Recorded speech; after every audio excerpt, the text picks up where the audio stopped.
David, welcome. Thanks for having me on. It is an honor to have you here. I'm a big fan of your work, and congrats on the new book, Lifespan. So what you say in the book is there's so many interesting things. I'm going to start at the highest level where you say aging is a disease. Let's talk about that.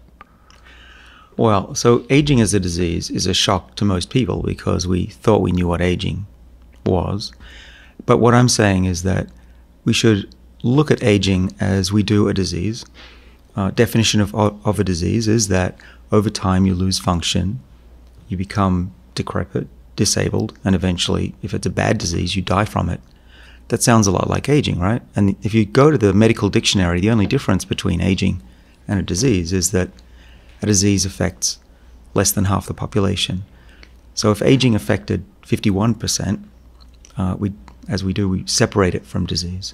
If it was affecting 49%, we'd be studying this and putting billions and billions of dollars into trying to solve it. And that 50% cutoff is completely arbitrary. The problem with having aging separate from disease, and remember, it's just a word definition. It's not a biological difference. They're actually totally intertwined. Aging is the major cause of all major diseases on the planet. But we put it into a separate category, partly because of history, because we didn't understand it. It seemed natural, whereas cancer was unnatural. But it's all natural. And we've always fought against diseases like cancer and heart disease. We didn't know how to until recently. Same with aging. But we're at a point now, like we were with cancer 30, 40 years ago. We now understand, we think, what drives the process. And we're having some really great success in the lab and in some clinical trials with people of being able to at least slow down, and some evidence that even reversing aging is possible. And when you can do that, then I think we should start taking aging as a disease very seriously.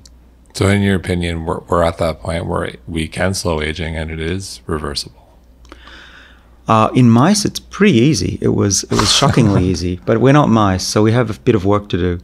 But there are a number of studies that are already published that you can reverse aspects of aging in people, boost their immune system, improve endurance, improve metabolism. In fact, there's a drug on the market called metformin, which we may delve into a little. Yes. Which is our best guess is it's a longevity molecule. It actually slows down aging because diabetics who take this molecule are relatively resistant to heart disease and cancer and Alzheimer's and frailty, even though they have diabetes. And we think that if healthy people or pre-diabetics take this drug, they'll also be protected. But yeah, it's here right now. That's what I'm trying to say in my book, and that there are things we can do with our lives today, and there are things that are coming down the pike just a few years from now. So let's stay on metformin for a minute. I think it's so interesting because essentially it's refined herbal medicine. It's French lilac, but it's a drug. And so let's just talk about what it is. And you mentioned diabetes, that's where it originated from. But there was a recent study where it was a combination of metformin, DHEA, and growth hormone it was a small study, I think it was like 9 or 10 people, but took 2.5 years off of the biological clock. So let's just talk about that for a second. Right. Well, until recently, we didn't really know how to measure aging. Telomeres are a bit wishy-washy. They move around. It's not super accurate. These are the ends of chromosomes that shorten. There are blood biomarkers, which a company that I work with called Inside Tracker measures. So I've been estimating my biological age using 5 different measures in blood. But recently, we've developed what's called the epigenetic clock. And Stephen Horvath, a colleague of mine, gives his name to it. So why is that important? Now we can take a DNA sample from any part of your body. Typically it's blood because that's easy to get. And I could tell you how old you are exactly within a few percent biologically. I don't have to see you. I don't need to measure you. I don't need to see your birthday candles. And then I can predict accurately when you're going to die as well. Wow. So where can I do this test? Do I have to show up at your lab? It's right on the cusp of being commercially available. I'm working on something with Steve. There are a couple of others. It's almost ready for prime time. So this time next year, you should be able to fairly cheaply figure out when you're going to die. Have you figured out I'm sure, what's your biological age? Well, I haven't done this test yet. Okay. I want to. I've been working on mice and getting that to work. Also, we're working really hard to bring the test down from $300 down to $3. So that'll really change things. But yeah, your point is, what age am I? Well, the best estimate came from that Inside Tracker company. Yeah. And it's an independent thing, even though I'm a small-time investor. They didn't know it was my blood, right? So, but I was actually at 58, aged 58 biologically when I was 48, which freaked me out. I didn't want to be 10 years older. I wasn't exercising. I wasn't eating the right things. I wasn't taking NMN, which I do now. We'll talk about that later. And I wasn't on metformin. So I added a few things stepwise and had a look at what happened to my body. And pretty quickly, it was in less than 6 months, as I added things and got better and better, looking at my blood biochemistry, the algorithm independently determined that I went down to 31.4. Wow. Now, people look at me and say, David, that's not science. And it's true, that's not a clinical trial. But if nothing else, I improved a lot of the parameters that go up with age, and I brought them back down. And that's, if nothing more, it makes me feel good about myself, and it was motivational. And what I've learned from that experience is that the more you can know about your body, like a dashboard, the better you can respond. If you go for a run, or if you change your life, if you eat a certain new diet, you exercise too much or too little, how do you know it's working? You have to measure things to really be able to, A, know if it's working, and B, just be cognizant of what you're putting in your mouth and what you're doing with your body. So you think we're a year away from this? That's exciting. So the clock, getting back to the clock, it's really interesting. You take the DNA out and you just treat it with a chemical and run it through a sequencing machine and determine the DNA code. And what we're measuring is not just the code, but there are chemicals that bind to the letter C. You know how DNA is A, C, T, G. On the C's, we get what's called a methyl chemical that sticks there, binds to it, and doesn't come off. And they accumulate, essentially, in different places as we get older. And we can read that sequence. And that pattern is very predictable between people. In fact, the same pattern can predict the age of a dog as well. So there's this common, what we call epigenetic basis for the aging clock between all mammals and seemingly all the way back to jellyfish.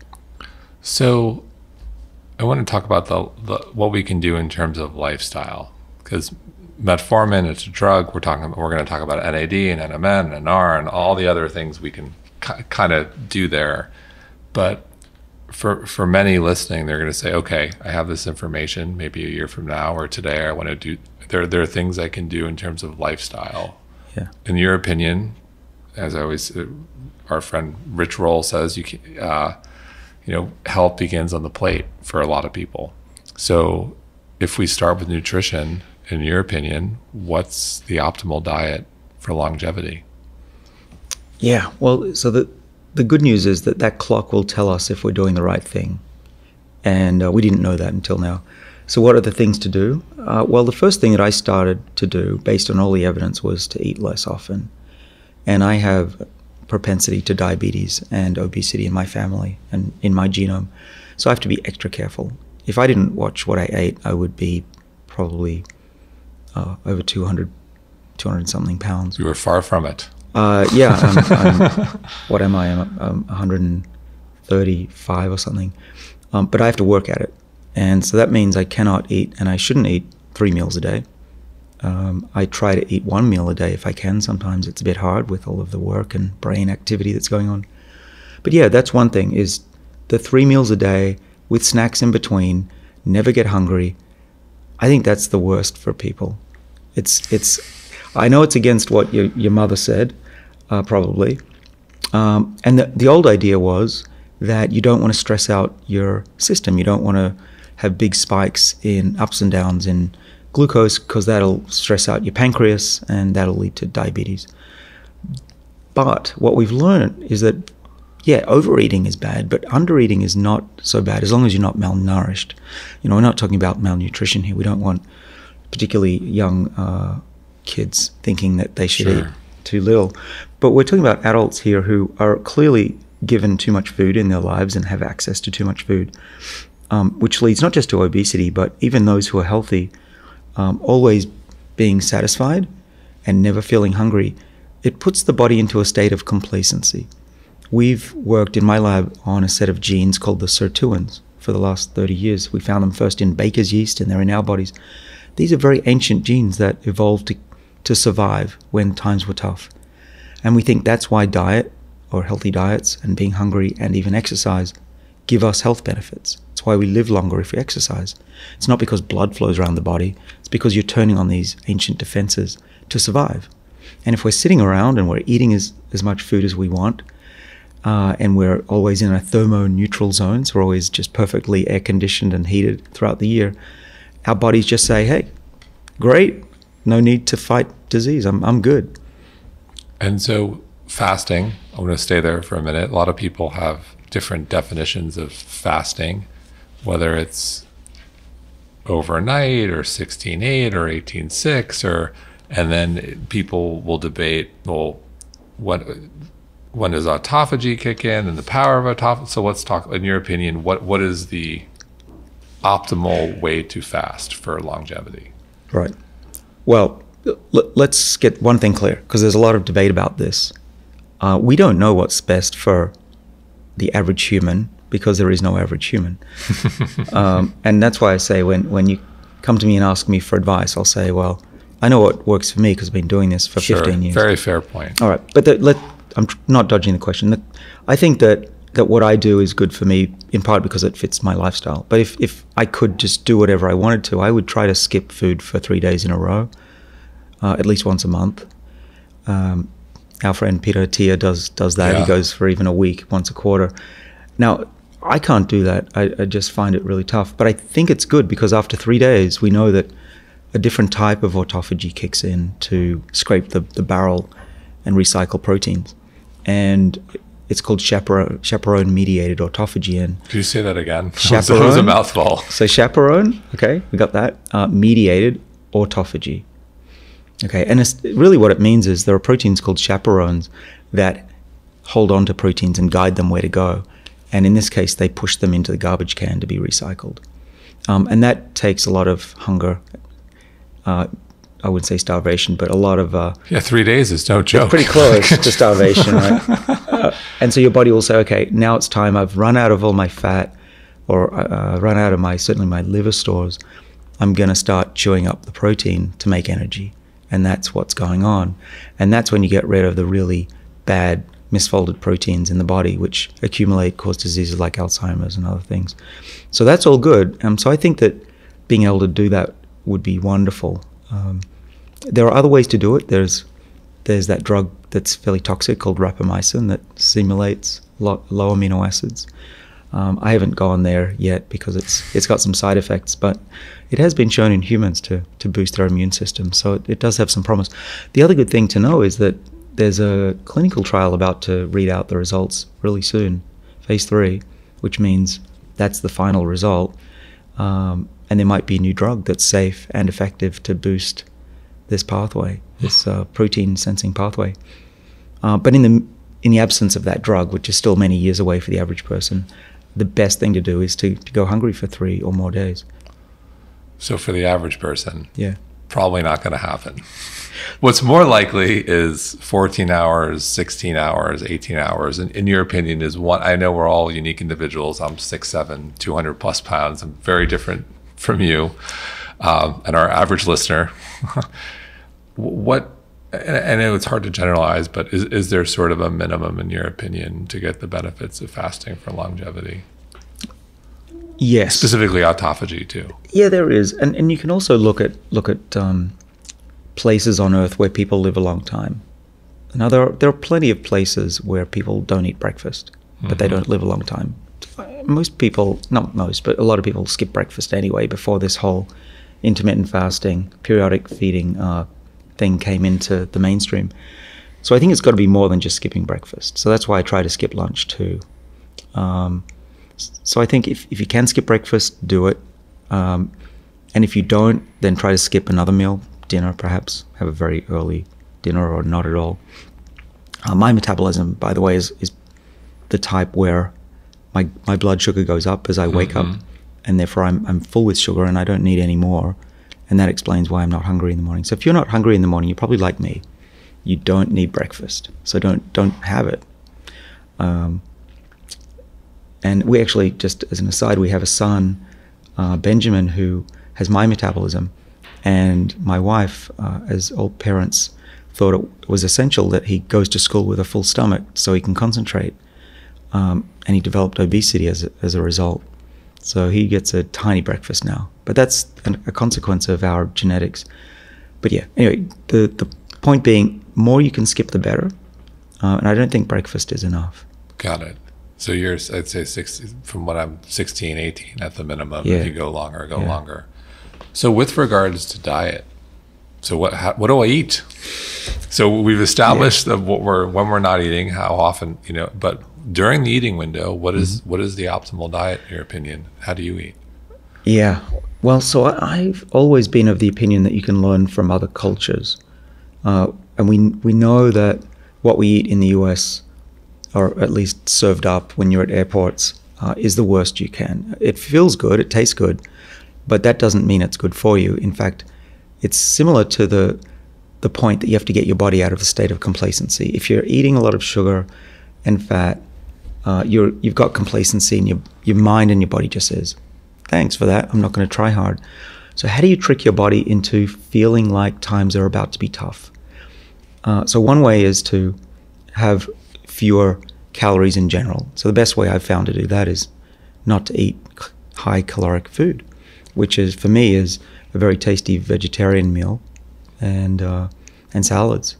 And actually, I think many of the listeners will know that once you get used to that, the idea of eating a giant steak, fatty steak, is not that appealing. Occasionally, I'll still eat meat, in part because it's often the only thing you can eat on a menu, and I don't mind some social life. But I also exercise, and if I'm exercising, a bit of meat I think is not going to hurt me. But generally, I try to be more of a guinea pig than a lion. I look for particularly plants that are highly colored, deep colored plants, and you might ask why that would be. Well, I'm curious, why and what? What? Well, so things like so leafy vegetables that are really deep green or deep red, and those are particularly the good ones. And I also look for organic foods, not because I'm scared as much of the pesticides, though that's important. It's because organic foods aren't held with gloves. They're a little bit more stressed out usually. And the more stressed out your food is, first of all, the brighter colors they'll have, because they're producing these colors as a defense. And those colors are actually an indicator of other molecules that plants produce to try and survive when they're stressed.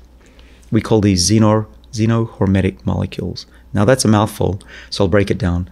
Xeno just means between species, and hormetic means what doesn't kill you makes you stronger. And you're getting the theme here, right? We need to trick our bodies into thinking that times are tough, even though we live in utopia compared to our ancestors. And so the plant molecules that are produced, such as, I could list a bunch of them. So resveratrol comes on, quercetin, butene, so the green tea and turmeric and curcumin. We've all heard about this, but has anyone ever really thought, why are they so helpful? How come they tweak the right pathways in the body in just the right way? And my best explanation is that we have evolved to sense when our plants are running out of their own food or their own water. And that's important because you've got to know when you're going to run out of food and get ready for that. And that puts your body in a state of defense. And we can trick our bodies into thinking we're running out of food, even though we can always just go down to the supermarket, by eating foods that have been stressed themselves. And those chemicals, like resveratrol, which we've studied for decades, turns on those sirtuin defenses, mimicking exercise, mimicking fasting, without actually having to do those things. Although, before you ask me, I know you're going to ask me, it's not an excuse to take these molecules in high doses and not lead a healthy lifestyle, because when we add them together, what we see, at least in the lab, is that they are doubly beneficial when done together. Right. So if you had to put together your list of Dr. David Sinclair's superfoods, I'm walking into Whole Foods, what's on that? Is it broccoli, I'm just guessing. Your favorite. Like, what are your top 5 superfoods? Everyone's got to get out their pen and paper, put their note. This is what I must eat. All right. Well, the first thing I do is not in the supermarket. It's a yogurt. Farmer's market. Farmer's market. Thank you. Yeah. So the first thing is I actually order online sachets of a yogurt that I make religiously, and it lasts for about 3 or 4 weeks in the fridge. So it's not a lot of work. It takes me 5 minutes. And I have a newsletter on my website that I'm gonna put out the recipe. But it's wonderful, and I haven't been sick since I started 2 years ago taking this stuff. Got to share a little bit. What's in the yogurt? I'm dying to know. Well, there's a blend of about 15 different bacteria that are normally in the human gut in small amounts.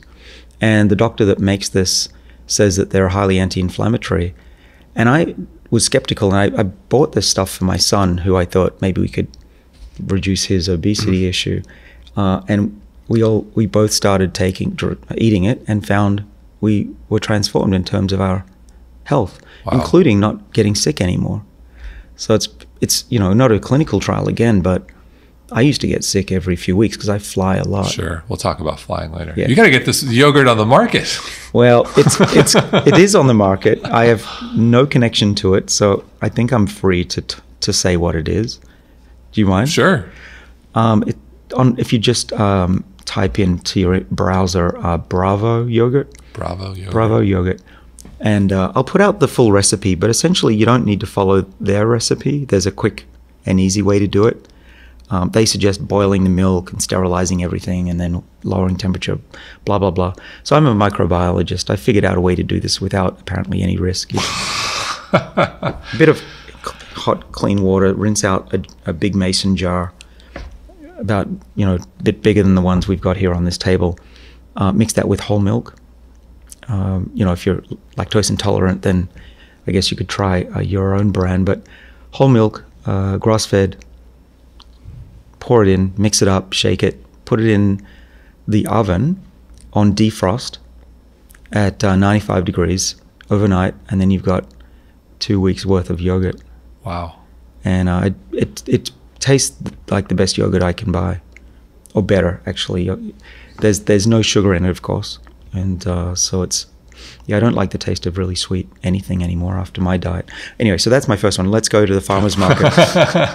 I'll give everyone the full recipe later, but the first thing I would go for would be a dark green leafy vegetable. So that would be, unfortunately, kale. I say unfortunately because a lot of people don't like kale. Just Dave Asprey. Yeah, well, that part. Yeah, I like kale.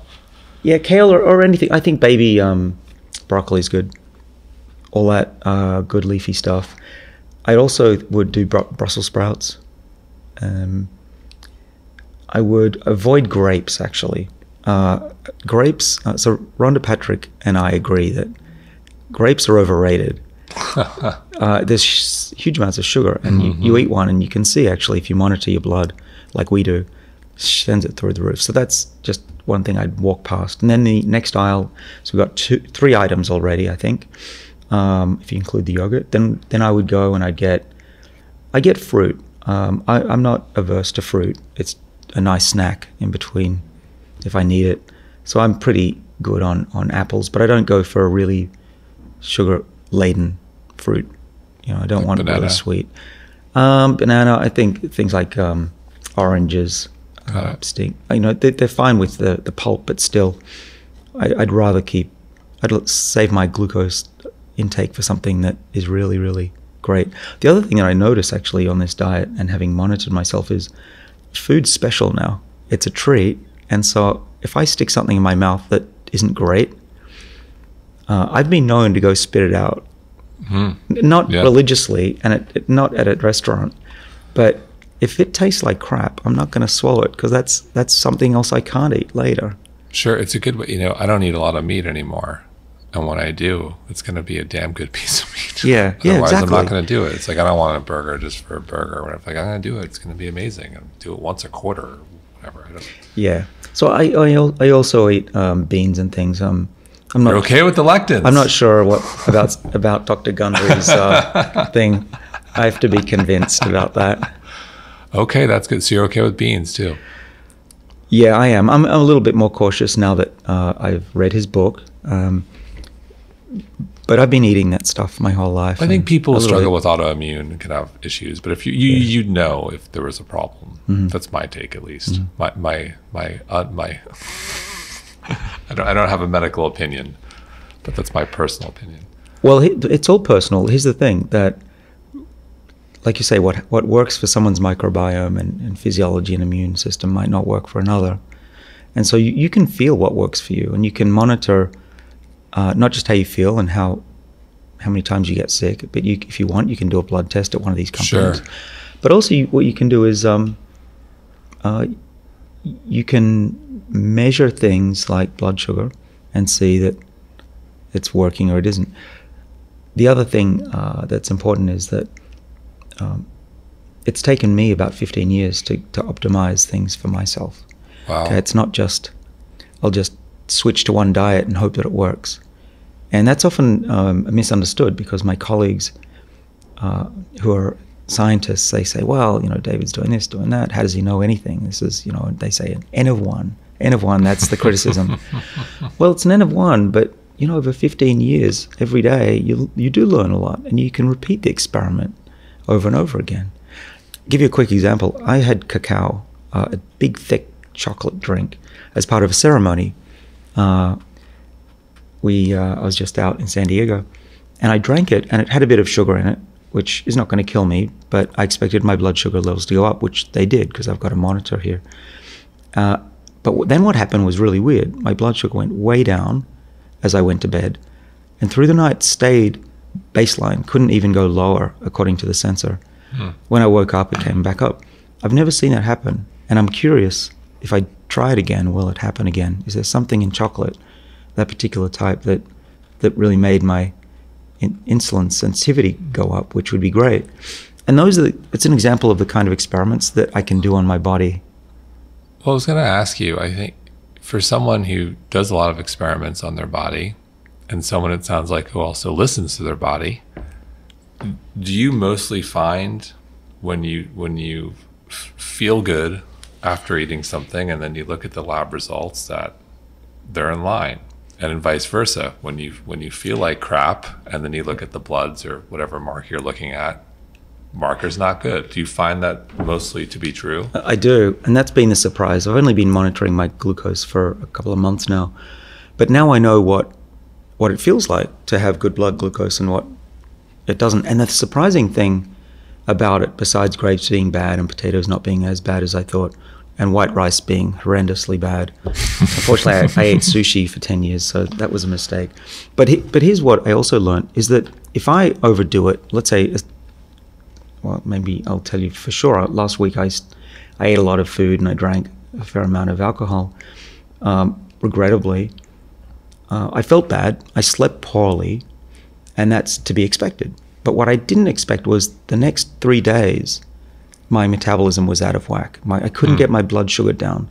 I saw it was just massively high, and I thought, this has never happened. This is weird.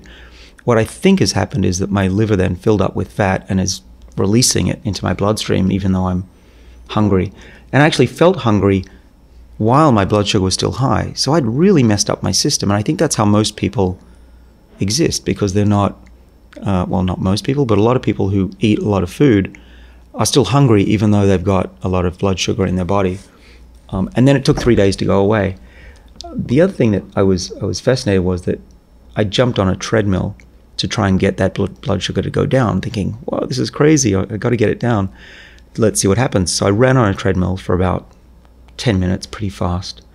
And I got it to come down. As soon as I stopped running, it just went straight back up again. Huh. And so that has taught me very clearly in the past week, don't overdo it, because it's not just that it's one day, your body suffers for many days after that. So 2 things that you mentioned I want to touch on. One is fat, specifically healthy fats, and what's your take on healthy fats? And then 2, we're going to go to working out, exercise, high intensity interval training. What does that look like? Well, let's go to fat. Fat is very, with keto and fat and lots of different opinions. What's your take on fat? Yeah. I don't think fat is evil. I just think fat is calorific, and you just have to eat less of it. Otherwise, you will build up adiposity. And adiposity is the killer, I've found, is that it's not the fat that's so bad, it's what the fat signals to the body in terms of inflammation and other things. And the fatter you are, and if you're a fat mouse or a fat rat, you'll be suppressing the activity of your longevity genes, your sirtuins and these other genes. And that's really bad. That means that you might be healthy, you think you're healthy, but if you've got adiposity, a large amount, you know, it's healthy. I've got some fat on me. I'm not too skinny, but I see with my body, if it gets over a certain amount, let's say a BMI goes up to, I'm probably a BMI of 23. If I go up to 25, 26, I immediately start to see problems, including evidence that my longevity genes are being shut down. So getting back to what to eat, though, I think it's fine eating fat. In fact, I used to avoid fat like the plague because of recommendations from nutritionists. Sure. In the 90s. I remember Snackwells and all that. Yeah, or just eat sugar instead. Low fat muffin in the morning to start your day. It's a nightmare. So I've changed my mind, and actually I would love to get my childhood back to be able to eat that stuff. But for about 20 years I didn't eat eggs, very little milk, almost never ate milk or yogurt, thinking that any form of fat was going to hurt me. And now I lead a wonderful life. I eat cheese and I eat yogurt, and I think I'm healthier than I ever was. But you can't eat the same quantity of cheese as you do plant food. You just gain too much weight. In terms of healthy fats, you know, clearly cheese is not the healthiest. Healthy fats that I like are, if I eat meat, I eat fish, if I have a choice. And then I take my omega-3s. So do I. Yeah. So how do you rank your fish? Do you ever heard of smash? Salmon, mackerel, anchovy, sardines, and herring? Do you rank them accordingly? I try to rate them based on taste. That's a good way to rate them. But in terms of longevity, I'm just curious. Yeah. Well, salmon's good, I know that. But I don't break it down that finely. Okay. And in terms of your healthy fats, other than fish, a lot of people here love avocados, olive oil. Good by you? Oh yeah, okay. For sure. So plant fats, I always have a couple of avocados in the fridge or on the table. Now I'm trying to figure out, should I be putting it on toast? That's how I usually eat it, but maybe I don't want the toast. The good Australian in you, avocado toast. Yeah. Yep. So avocado, fantastic for sure. Olive oil, I'm becoming more and more convinced olive oil is the thing to do. So I've always put liberal amounts on bread and on salads. But there's more and more evidence that just taking a spoonful of the stuff is good for you. And it was Dave Asprey who put me on. No, it wasn't. It was Gundry. Gundry loves olive oil. Gundry was the one who was saying it's got 10,000 times whatever. Yeah. That makes sense. And some of my colleagues are also real devotees of the olive oil, which is great. It's one of those foods that not only tastes good, is good for you. Well, he'll joke, I'll have a side of bread with the olive oil. Yeah. When he has his bread. Just suck on the bread. bread. It's a condiment. Yeah. So I want to go back to exercise. It sounds like you're a fan of high intensity interval training. I'm a big fan. It's mostly a spectator sport, unfortunately. For me, I would love to do more. I'm mostly on airplanes or behind a computer. So I only once a week do I always do high intensity exercise. It's terrible. It should be 3 times a week at least. Occasionally I'll go to our home gym, but usually I'm just knackered. So I go, because it's only once a week, I spend 3 hours in the gym. I remember you said that on Rogan. He was like, what are you doing? For 3 hours? Making up for the rest of the week. So we spend an hour. So my son and I do this, and it's the best thing. I probably wouldn't do it as much if it wasn't for my son being there. I took him to the gym for his benefit. It's turned out to be the best thing we've ever done as a family. But so we spend an hour with a trainer who really works us hard. We're doing deadlifts. And wow. Yeah, my son is in the top 1% for his age now. Wow, how old is he? He's 12. Okay. That's impressive. 12-year-old doing deadlifts? Almost as much as me. Yeah. Wow. He's very proud of that. And then we do, a lot of muscle strength training. And then a lot of stretching, and then we do boxing. And he's getting to the point where he can actually cause some damage on me, to me. And he recently got his own set of boxing gloves, so he's very happy about that. So that's fairly aerobic if you do that right. And then we'll do some treadmill and some Stairmaster and some stretching. And then we go, that's about an hour and a half to 2 hours. Then we go downstairs to the steam room, the sauna, and the hot tub, and then the cold bath. And we cycle through those for an hour. And I hate getting cold. I'm from Australia. I hate the Boston winters. But my son grew up in New England, so he's up to 15 minutes in the cold bath. Wow. Every time he's breaking his record, whereas a minute for me is painful. But anyway, what I believe is that the sirtuin genes are activated by cold and probably by heat. We don't know for sure. But there's enough evidence from both of these that if you look at groups of people who do these things, they tend to be protected against heart disease, among some other things. Now, you can argue all day that that's just a correlation, and that people go to the sauna are probably not the same ones who are in hospital. Mm-hmm. Fair enough. But at a minimum, I'm feeling pretty good. And we know that in mice, if you make them cold, they develop what's called brown fat. And we have brown fat, we've discovered the last 15 years. And brown fat's very good for us. It burns energy, and it puts out these proteins that help the rest of the body.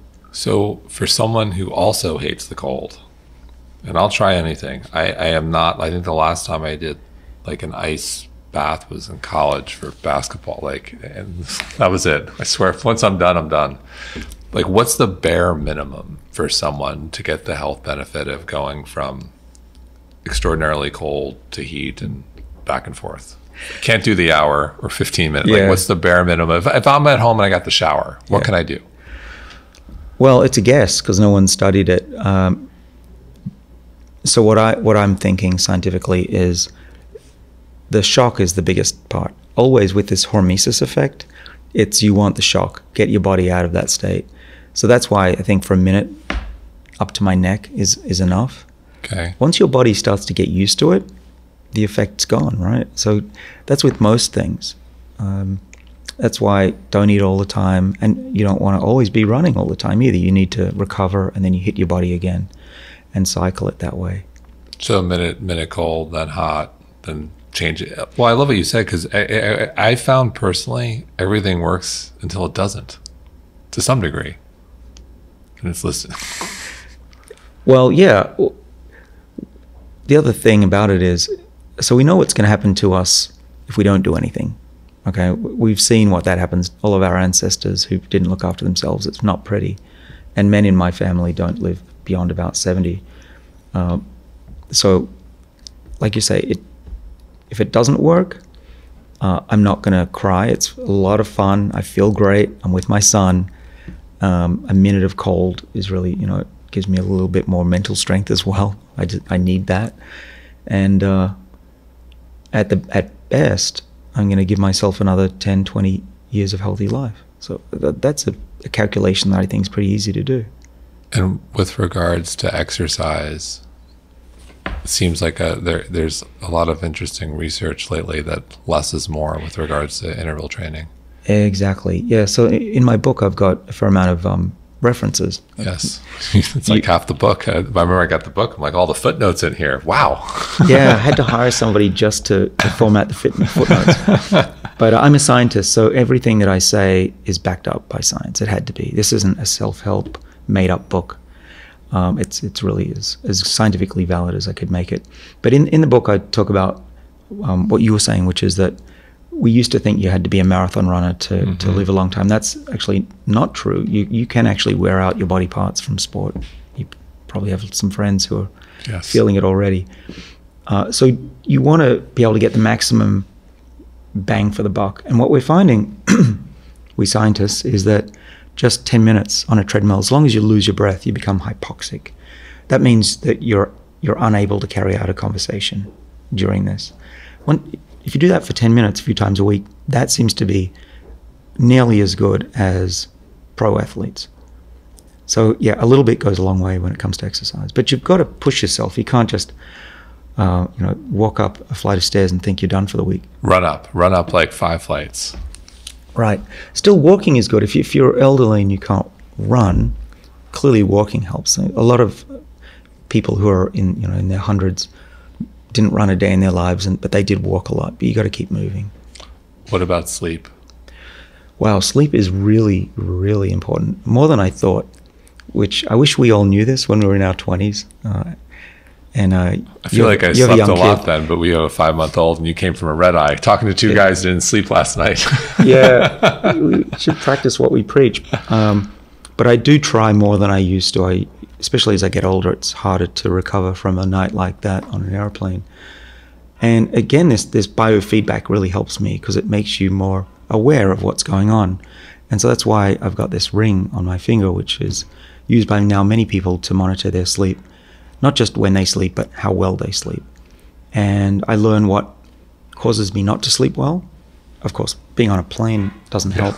But even if I'm at home in my bed, if I have a drink late at night or two, messes up my sleep, and I'll feel it the next day. A large meal, a big steak, late at night, 8 o'clock, 9 o'clock, won't sleep. And I used to wonder why I would wake up feeling bad. And now I've figured out it's the sleep disruption. And so you mentioned planes. You are not a fan. And you're not a fan of TSA either, but for different reasons than most of us. Yeah. So what I've discovered in our lab is that one of the drivers of aging, we think, and again, this isn't brand new. We've been doing this for now at least 20 years, but it is new to most scientists and the public, is that aging is driven by this clock that I mentioned. And this clock is what's called the epigenome, which at a very high level, you can think of the epigenome as scratches on a CD or a DVD. And the digital information is the genome. And what scratches the CD is largely it's broken DNA, because the cell has to reorganize all of your genes to deal with the broken DNA. And even when it's put back together, it doesn't fully reorganize itself the way it was, 10 minutes before. And if you keep doing that over a lifetime, you lose the ability to read the right genes at the right time, and your cells, we think, lose their identity. So with that said, and also I should say that long-lived species have very good capability of repairing broken chromosomes, and proteins or genes that help DNA repair, if you put them into animals, they live longer. There's one called SIRT6, which is one of those sirtuins that we work on. You can make a mouse live longer if you give it better DNA repair. All that to say, avoid DNA breaks as best you can, because I think that's one of the main drivers of aging. Now, you can break your DNA by going out in the sun. We know that any kid who grew up in Australia, myself being one of them, will look older because... Well, part of it's the ozone layer there, right? Ozone and the culture. I grew up in the 80s when having a tan was, if you didn't have a tan, people wouldn't talk to you. You're a loser. So you had to get brown. And we used to just sit out there with oil on our skin cooking, and our faces would peel. It was horrible, especially our backs. But yeah. So here's the thing. I try to avoid the sun. Occasionally, as long as I don't overwhelm my skin, I'm happy to sit in the sun for 10 minutes, 15 minutes. It feels great, and it's good for vitamin D. But beyond that, you don't want to overwhelm the system, because then you get this aging effect. There are other ways to break chromosomes. There are toxins in the environment. So PCBs will do it. Microwave food and plastics will do it. Even the yellow ink in an inkjet printer will do it. That's surprisingly toxic, I found. And then speaking about the TSA, the original scanners that they had at the airport did break DNA, and they were quite penetrating. And they first banned them in Europe, and for about a year or two, I knew that. Most people didn't. And I would say to the people in the US, do you know that these are banned in Europe because they're dangerous? And they'd say, oh, shut up and go through it. And they would force me to go through it. And I would say, no, give me a pat down. Anyway, long story short, that they've improved them somewhat, but I'm still aware of the dangers of even low-dose radiation. And these mice that we've aged in the lab by 50%, we don't trash their genomes. We just cut them very precisely a little bit, stop it after 3 weeks. And 10 months later, they look really old compared to their brothers and sisters. So you don't need a lot of DNA damage to accelerate this aging clock, which tells me avoid radiation unless you actually have to. So an X-ray or chemotherapy, these are ways to break your DNA, but you need those, right? If your doctor says do that, you listen to them, as you should. But these avoidable ones, I think we should study those more. I would love to see a group of animals that have been exposed to those scanners, not just for cancer. That's just one thing that can happen from broken DNA. But go for 2 years and see what happens to them. Do they get older or not? By messing up not the DNA, but not the genome, but the epigenome, which is the organization of the DNA. So you mentioned sirtuins. I want to come back to NAD, and for our audience, it's something we've talked about here before, but as a primer, what is it? Why should we be paying attention to it? To sirtuins? NAD. NAD. Yeah. Well, so sirtuins are, think of them as the protective enzymes of the body. We think in upstream, downstream mode. So downstream of them, what are they doing? They're repairing DNA, as I mentioned. They're stabilizing the epigenome, so they're packaging the DNA and making sure it stays in a youthful package. But they have to jump between DNA repair and packaging. This is their job. They have two jobs. And over time, they lose their position. Similar to if there's another Hurricane Katrina, the Army Corps of Engineers will go down, fix it. But some of them won't ever come back, or they're distracted by something else, some other disaster. And we think that's what the sirtuins are doing. They're moving back and forth between these two activities. What's good about them is that they sense the environment. And the way they do that is they measure how much NAD is in the cell. So NAD is the world's most boring molecule. If anyone who remembers biology from high school will remember NAD is used by enzymes to carry out reactions, about 500 different ones in the cell. And then they made us learn those damn reactions. Remember the Krebs cycle or TCA cycle and all that stuff? You probably don't. You put it out of your memory. But but that's what NAD does. And it was considered the most boring molecule up until the 2000s, when it was discovered that these sirtuins are sensing the amount of NAD in the cell and protecting us. And then we realized that NAD, even though it's a very important chemical, which you might think, therefore you don't want to change the levels, always we need the same level of NAD. Turns out a few things happen. NAD cycles throughout the day. So when you wake up in the morning, you're getting more NAD, getting ready for the day. And it's cycling. It's responsible for our sleep-wake cycles, which is one of the reasons why sleep is so important. You want to make sure that it's all in sync. By the way, if you disrupt sleep cycles, you get aging. That's known in animals. So sirtuins control that. NAD is cycling. But the other thing that's now known is that we lose NAD over time as we get older. Not so much in our blood, but in our tissues, it goes down by about half between the ages of 20 and 50. If you take a skin sample, which is really scary because NAD is essential for life. You're dead at zero. You're definitely dead at zero.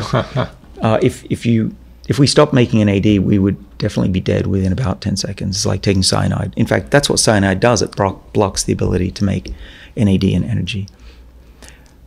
So NAD is important, and you don't want to have half the levels for two reasons, right? You're not going to have enough energy to make these chemical reactions go. But even more important, these sirtuins will be weak and not active and not repairing DNA and stabilizing the epigenome. So the scratches on the CD get faster and more and more and more. It's basically rubbing sandpaper on there, and eventually the reader of the CD is playing a cacophony or rejecting the CD, which is what we think is aging. And so what can we do to increase NAD? Well, we know you can exercise and you can be hungry. Okay, that's why those things work, we think. All right? So I love it. That's good place to start. That's what in my book is, it's not just how to live, but why it works, which is important because it helps you tweak your own body. Other ways to raise NAD would be, so metformin will raise NAD. Take a little step back. There are three main categories of longevity genes. There's the sirtuins that I work on. There are 7 of those. There's one that's usually put in the middle called AMPK or AMP kinase, which senses energy in the cell. Low energy, it turns on, which is good. And then the third one senses amino acids. And if you have a lot of branched chain amino acids, which are found a lot in meat, it will not be as helpful. It's one of the reasons why I like to sometimes keep my amino acid intake low to try and get that pathway going. That's the pathway that'll stimulate that autophagy that we talked about earlier. So NAD and all of these pathways are talking to each other. That's my point. And we used to fight as scientists over whose pathway was more important. It was pathetic. Sirtuins are the best. No, mTOR is the best. No, we don't. Turns out, if you tweak mTOR, you'll affect the other two, or vice versa. So if you tweak the others, NAD will go up, and if you tweak NAD, the others will go. But what we don't understand, which is a little confusing, especially for the public and also scientists, is what's the best way to tweak those three main things? In what order? When? How? We don't know that yet. We've just figured out that they talk to each other, but the optimum isn't known. And what's interesting is people like myself and thousands of other people now are trying out their various versions of diets and exercise, when to eat, what to eat, to try and optimize that longevity pathway. And together we're figuring this out. And clinical trials are underway, but in a clinical trial, you can only change one thing at a time. Right. And they cost about $15 million to complete. So it's going to take the rest of our lives to figure this out the traditional way, or we can try a few things and see what we can learn, which is what I've done in parallel. So you can also boost NAD artificially if you want. There are molecules that we make in our bodies that are safe enough, we think, to take as a supplement. So NR, and then we've talked about people are experimenting with injections and NAD injections, but not there, and NMN. But it's exciting. There are lots of things we're trying out right now that can potentially increase NAD and tied to longevity, and it's interesting, exciting. Well, it is exciting, and so far there's been no downside. That this is the potential risk here is that we've got 100,000 people or more trying this out, and God forbid that there's some downside, right? We don't know of what that is yet, and I want to be the first to know. And I'll tell the world if we find something. Don't worry about that. I'm not going to hide anything. Because my whole family's now taking the NAD booster called NMN. Yeah. Yeah, not to be confused with M&Ms. But yeah, my father, my wife, even our dogs, not our kids, by the way. We don't think it's worth the risk. And besides, young people make a lot of NAD anyway, so there's no need probably. But yeah, we want to know what the toxicity is. There doesn't seem to be any. I will tell you that unpublished data, we've been doing clinical trials with molecules like NMN and trying to develop drugs for diseases like Friedreich's ataxia, which is a energy deficient disease. People end up in wheelchairs midlife. Those studies look good. We can raise NAD effectively with an oral pill. It's not sublingual, it's just a pill swallowed. We don't need injections. It works just as a pill. But so that whole debate, I'm not jumping into, because I think there's a lot of not disinterested parties involved. Sure. Can I just say that if anyone looks on the internet, they'll see pretty much every company has my name and quotes from me on their website trying to say, don't believe them, this is Sinclair's stuff. Trust me, he works with us. I don't work with any of them. Okay. I barely even look at their websites. First of all, I just get too upset when I look at them. Just like we were talking about all the people who have lifespan on Amazon who aren't you. They're ripping off my book too. Yeah, I guess it's popular, sign of success. But but NAD is really interesting. We don't think there's any issues with it. There are a lot of supplements out there. I have a newsletter where I talk about what to look for. Sure. So that's how I'm helping. But I have to be very careful, because if I start being biased or jump into the supplement world, or I start selling something, then nobody should believe what I say. I can only imagine.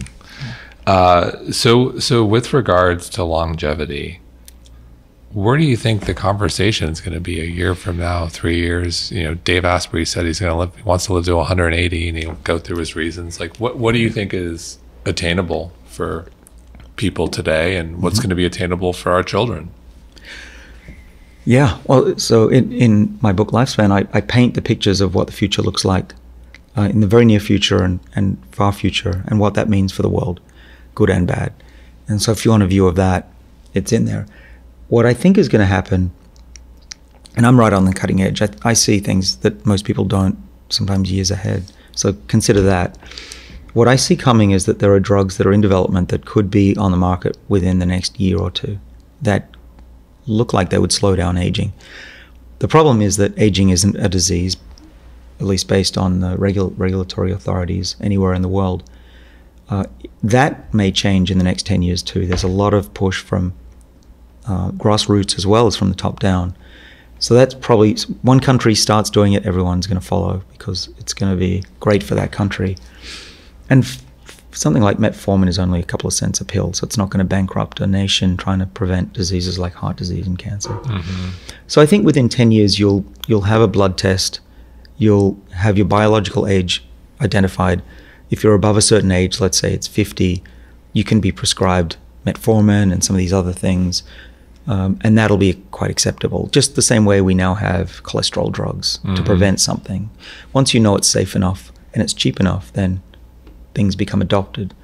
And I think it'll be quite normal in 10 years for people to be working on slowing their aging, whereas now it feels weird because we think of aging as something that's acceptable. But increasingly, and I think anyone who reads my book will come to hopefully the same conclusion I have, which is we are kidding ourselves if this is something that we should accept. Right. Not just because it'll help the healthcare system, but because what we're doing right now is knocking individual diseases on the head, and we're playing whack-a-mole.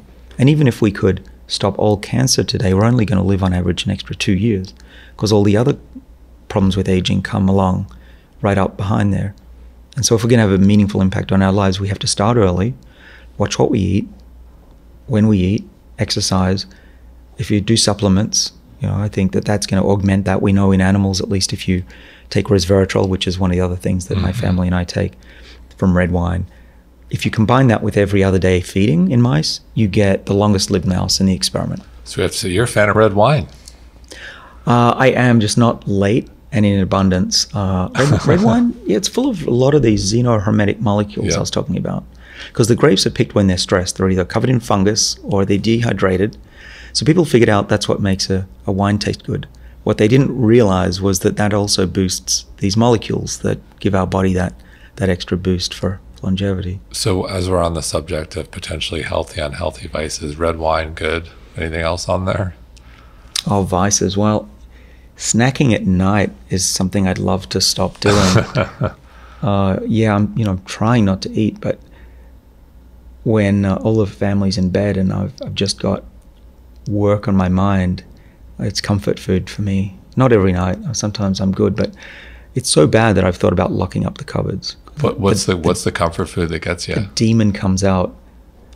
Anything salty. Nuts. Hopefully not chips. Nuts are good. Not that many.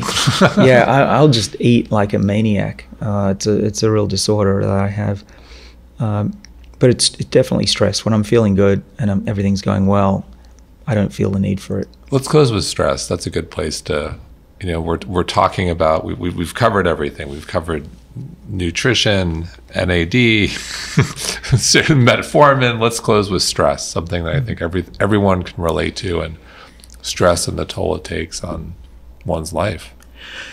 Yeah, well, there's two types of stress. The stress that I talk about is biological stress, which is not the same as psychological. Biological stress is good, as long as it doesn't hurt you too badly. You recover and you're more resilient.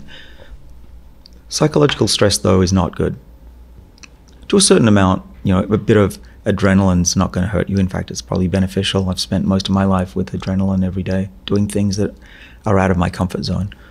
But chronic stress, you do that to a mouse and it'll age fast. You just see that happen. Anyone who's had a fish tank, the small one in the tank is not doing too well. Same for us. We get cortisol, we get a whole bunch of immune defects.